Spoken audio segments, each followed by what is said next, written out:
Да, защото виждам, че не си така подобна на мен, не си фен на плановата икономика. Какво ти е мнението относно друг вид на така планирана икономика, тези регулации относно зелената адженда на Европа? Според теб те също допринасят ли до голяма степен за инфлацията и как те влияят на съответното положение тук в Европа, визира?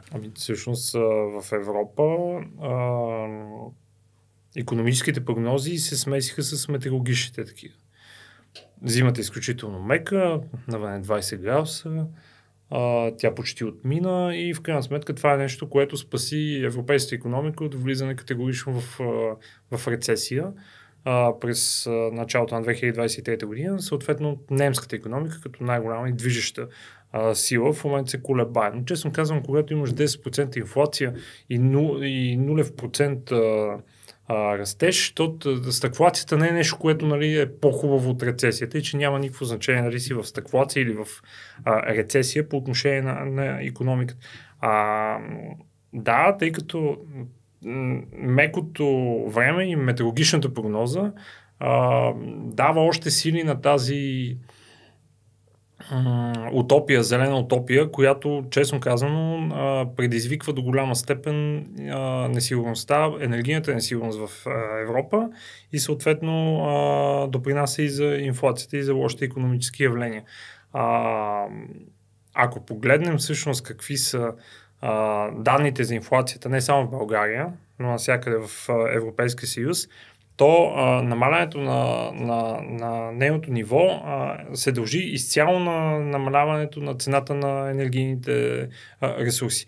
А ако те бяха на нивото, което се прогнозираше, или поне малко по-високи, отколкото са сега, европейската икономика, включително и българската, ще да бъде в рецесия. Цените на стоките и услугите не се укротяват, напротив. Тъй, че това, че в момента имаме ниски цени на енергийните ресурси и разнообразие от източници, благодарение на това, че в крайна сметка Европа продължава да получава ресурси, включително и от Русия, в намалени количества, но все пак някакви, е причината ние все пак да имаме някакво прогнозируемо ниво на това дали ще се намалява или увеличава инфлацията. В момента, в който ние загубим тази прогнозируемост, т.е. цените на енергийните ресурси продължат да се повишават, а не се намали потреблението, тъй като за да се намали инфлацията, трябва да се намали потреблението в Европа, трябва да се охлади икономика. Не се намали потреблението, но продължава да растат цените на ресурсите, ние ще влезем в нов инфлационен цикъл и съответно излизането от него ще е още по-болезнено, отколкото и сега.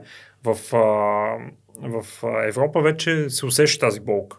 В Европейския съюз се усеща тази болка. Вдигането на основните лихвени проценти от Европейската централна банка, макар и не толкова агресивно, колкото Федералният резерв на САЩ, вече се усеща. То се усеща и в България, но главно по отношение на кредитирането на бизнес.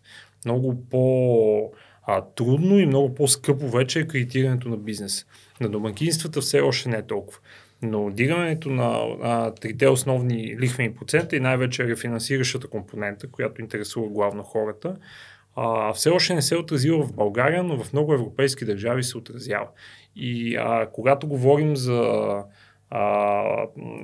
вдигането на тази компонента, не става въпрос единствено и само за имотния пазар като такъв.